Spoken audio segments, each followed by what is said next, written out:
I was driving back from a family visit when the rain started to pour. The sky was dark, and my headlights barely cut through the thick fog. I knew I couldn't make it home that night, so I pulled over at the first motel I saw. It was old and run down, with a flickering neon sign that read, "Vacancy."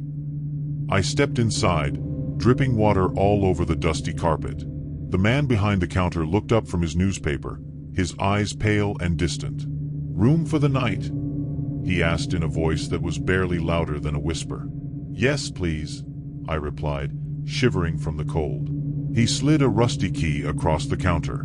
"Room 7. Upstairs, last one on the right. But stay out of the room with the red door," he warned, his gaze suddenly sharp. I paused. "What's in there?" He just shook his head.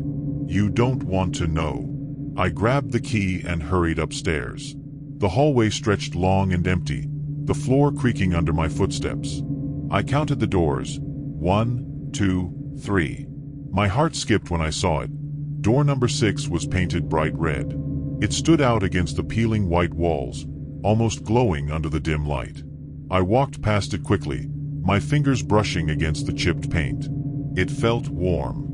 My hand snapped back, and I hurried to room 7. Inside, the room was small but clean.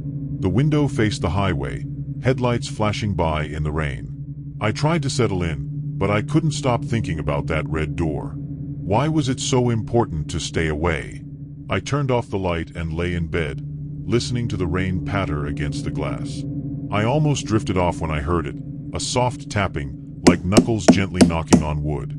I sat up, heart pounding. The sound was coming from the hallway, from the red door. Tap, tap, tap. I crept to my own door, opening it just a crack. The hallway was empty, but the tapping continued, steady and slow. Curiosity gnawed at me. I slipped out into the hallway, the floor creaking under my bare feet. The red door was right there. I placed my ear against it, listening. Tap, tap, tap. I held my breath and knocked back. For a moment, there was silence. I took a step back, ready to run, when the tapping started again. Only this time, it was louder. Faster. My heart leapt into my throat. I stumbled back to my room, locking the door behind me. I couldn't sleep. Every few minutes, I would hear it again, soft but unmistakable. Tap, tap, tap. Morning couldn't come fast enough. When the sun finally peeked through the curtains, I grabbed my things and bolted downstairs. The man at the counter watched me with those pale eyes. "Did you hear it?" I asked, my voice trembling. He nodded slowly. "Everyone does." I handed him the key. "What's behind that red door?" His eyes grew distant again. "You don't want to know," he whispered, returning to his newspaper. I didn't argue. I just left, my heart pounding all the way back to the car. But as I pulled out of the parking lot, I glanced back at the motel. The red door was still there, waiting, and I could have sworn I saw it open just a crack. The rain was coming down hard as I drove along the deserted highway, the wipers barely keeping up with the torrent. My eyes strained to see the road signs, each one flickering in and out of view. I had been driving for hours, and fatigue was setting in. When I finally spotted the dimly lit motel on the side of the road, its neon vacancy sign flickering like it was struggling to stay alive, I didn't think twice. I pulled into the empty lot, my headlights cutting through the mist as I parked. The building looked like it hadn't been renovated in decades. Its wooden walls were cracked, paint peeling away in long strips. I stepped out of the car, the rain soaking me instantly. I hurried to the front door, which groaned loudly as I pushed it open. The lobby smelled of old wood and dust. Faded floral wallpaper curled at the edges, and the only light came from a rusty chandelier that hung crookedly above the reception desk. An elderly woman sat behind the counter, her gray hair tied back tightly, her eyes sharp and watchful. She looked up from her knitting, her hands pausing mid-stitch. "Need a room?" she asked, her voice raspier than I expected. "Yes, just for the night," I replied, glancing around. The place was eerily quiet. I didn't hear any voices or footsteps, nothing but the rain hammering the roof. The woman reached under the counter and pulled out a key attached to a thin leather strap. She slid it across to me, her eyes never leaving mine. "Room 13. Down the hall, last one on the left," she said. I took the key and nodded. "Thanks." Just as I turned to leave, her voice stopped me. "Stay away from room 12, she added, almost as an afterthought. I turned back, puzzled. "Why? Is it out of order?" She hesitated, her eyes flickering to the hallway and then back to me. "It's occupied," she said slowly. "But the guest doesn't like to be disturbed." I frowned. "I didn't see any cars outside," I said, but she only smiled, a tight, knowing smile that made my skin prickle. I shrugged off the feeling and walked down the hallway, the floorboards creaking under my weight. The walls were lined with old, sepia-toned photographs of the motel back in its prime. I stopped briefly at one. It showed a bustling lobby, people in old-fashioned clothes laughing and chatting. It felt strangely out of place, considering how lifeless the place seemed now. I reached room 13 and slid the key into the lock. The door creaked open, revealing a modest room with a single bed, a small desk, and a window that looked out onto the rain-swept parking lot. It wasn't much, but it would do. I threw my bag onto the chair and flopped onto the bed, too tired to care about the dust that puffed up from the mattress. But I couldn't sleep. My mind kept going back to room 12. Why had the woman been so insistent that I stay away? My curiosity itched at me, refusing to be ignored. I sat up, listening. The rain had softened to a gentle patter, and the motel was silent. I cracked open my door and peeked out. The hallway stretched long and shadowy, the wallpaper seeming to ripple in the dim light. I stepped out, the floorboards groaning with each step. Room 12 was just across from mine. Its door was slightly ajar, revealing nothing but darkness inside. I hesitated, my hand hovering over the doorknob. A soft whisper came from inside. I couldn't make out the words, but it was definitely a voice, murmuring, almost chanting. I swallowed hard and leaned in closer. "Hello," I called out, my voice barely above a whisper. The murmuring stopped. My breath caught in my throat. I took a step back, heart thumping loudly in my chest. But then the whispering resumed, louder this time, like a soft lullaby sung through gritted teeth. My hand moved almost of its own accord, pushing the door open wider. The room was pitch dark, the curtains pulled tight against the windows. A single suitcase sat in the corner, its leather cracked and covered in dust. The bed was made perfectly, the sheets tucked in tight and crisp. But the room was empty. No one was there. I stepped inside, my footsteps muffled by the thick carpet. The whispering grew louder, filling the room, though I couldn't tell where it was coming from. I reached out and touched the bed. It was ice cold, as if it hadn't been slept in for years.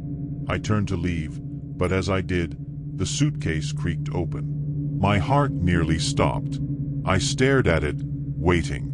The lid lifted just an inch, revealing nothing but darkness inside. I took a step forward, my hand reaching out, but then the door behind me slammed shut with a deafening bang. I spun around, my heart hammering in my chest. The door was closed, the knob rattling as if something was trying to turn it from the outside. My hand fumbled for the lock, but there wasn't one, just a solid brass knob that refused to budge. The whispering grew louder, circling around me. I backed up, stumbling into the chair. Shadows seemed to creep out from under the bed, stretching long and thin across the floor. I shut my eyes and whispered a prayer, my hands shaking. Then, as suddenly as it had started, the whispering stopped. The silence was louder than the noise. I opened my eyes slowly. The room was exactly the same, the bed made, the suitcase closed, the shadows gone. I didn't wait. I flung open the door and ran down the hallway, not stopping until I reached the lobby. The old woman was still behind the counter, knitting as if nothing had happened. I slammed the key down. "There's someone in room 12, I gasped, my hands still shaking. Her eyes met mine, calm and knowing. "There has been for 40 years, she said quietly. "But he never checks out." I left without another word, my tires screeching as I pulled out of the parking lot. but as I glanced in the rearview mirror, I saw it, room 12's window, and a shadowy figure standing there, watching me leave. It was supposed to be a quick overnight stay. I had been driving for hours through winding mountain roads, and the fog had rolled in thick, making it nearly impossible to see more than a few feet ahead. My GPS had long since lost its signal, and the only sign of civilization I stumbled upon was a lonely roadside inn with a flickering sign that read Mountain View Lodge. The irony wasn't lost on me. There was no view, only fog and shadows. The building looked ancient, its wooden boards warped and paint chipping. I parked my car and stepped out into the mist, shivering as the cold bit into my skin. The front door creaked loudly as I pushed it open, and I was greeted by the faint smell of cedar and something else, something damp and stale. Behind the reception desk stood a man who looked just as weathered as the inn itself. He wore a thick sweater and had a newspaper spread out in front of him. He barely glanced up when I approached. "Need a room?" he asked, voice rough and gravelly. "Yeah, just for the night," I replied. He slid an old-fashioned key across the counter. I picked it up, noting the heavy brass tag attached to it. It simply read, 5. "Down the hall, third door on the left," he said, nodding towards a dimly lit corridor. "And don't go past the fire exit at the end of the hallway." His eyes met mine for the briefest moment, and I saw something flicker there. Concern, maybe, or perhaps fear. I couldn't tell. "Why? Is it blocked off or something?" I asked, trying to sound casual. His gaze hardened. "Just don't. Place is old. Not safe." I shrugged, taking the key and making my way down the hall. The floorboards creaked under my weight, and the lights above flickered every few seconds, casting long shadows against the peeling wallpaper. I found room 5 and pushed the key into the lock, turning it with a loud click. Inside, the room was surprisingly clean, albeit old-fashioned. A small bed was pushed against the wall, and a dusty armchair sat by the window.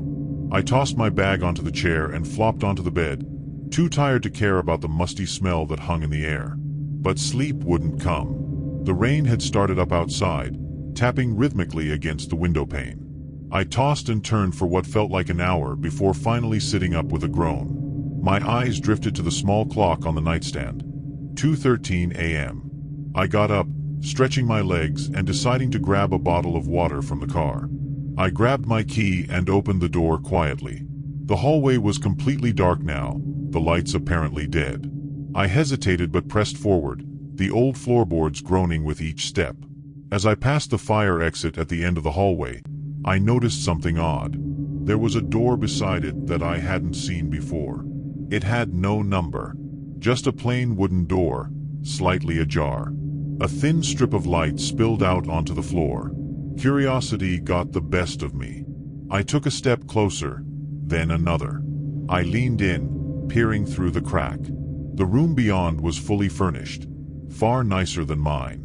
Velvet curtains, polished wooden furniture, even a chandelier. But it looked untouched, like it had been frozen in time. I nudged the door open a bit more, the hinges whining loudly. I half expected someone to yell at me, but the hallway remained silent. Stepping inside, I was hit with the smell of lavender and dust. A massive 4-poster bed stood in the center, perfectly made. A vanity with a cracked mirror sat against the far wall, its surface covered in a thin layer of dust. I wandered in further, my footsteps muffled by the thick carpet. My fingers traced the edge of the vanity, disturbing the dust and sending it swirling into the stale air. That's when I saw it, a suitcase, old, leather-bound, and sitting neatly in the corner of the room. It looked like it had been packed just yesterday. I crouched down, running my hand along its surface. A thin layer of dust covered it, but the leather was still soft. I pulled the latch, and it snapped open easily. Inside were neatly folded clothes, suits, dresses, even a pair of polished shoes. All perfectly preserved, yet covered in dust. A chill ran down my spine. Who would leave everything behind like this? My eyes scanned the room again, and that's when I saw it, the note pinned to the back of the door. Yellowed with age, its corners frayed. I stood up and stepped closer. The note read, "If you find this, leave. Do not wait. He comes back every night. Lock the door, and do not answer if he knocks." I felt the blood drain from my face. I turned back to the room, suddenly feeling as though I wasn't alone. The air grew heavier, thicker somehow. My eyes flicked to the window, completely dark, not even the rain visible anymore. Then I heard it, a soft knock on the door behind me. I froze, the air catching in my lungs. It came again, louder this time. Knock, knock, knock. I backed up, nearly tripping over the suitcase. My heart pounded as the knocking grew more insistent, echoing through the room. I reached for the door handle, ready to bolt back into the hallway, but it wouldn't turn. I pulled harder. Nothing. The knocking stopped. I stood still, barely breathing. My hands shook as I tried the handle again, and it finally gave way. I rushed out into the hallway, slamming the door shut behind me. The hallway lights flickered back on as I stumbled back to my room, heart pounding in my chest. I didn't sleep for the rest of the night. At sunrise, I grabbed my things and fled, barely stopping to drop the key off at the front desk. The old man watched me, eyes following me as I practically ran out the door. I looked back one last time as I pulled out of the lot. The lodge stood silent and still, the fog curling around it like fingers. But as I drove away, I couldn't shake the feeling that someone was watching me from the window of that room with no number, the room that shouldn't have been there.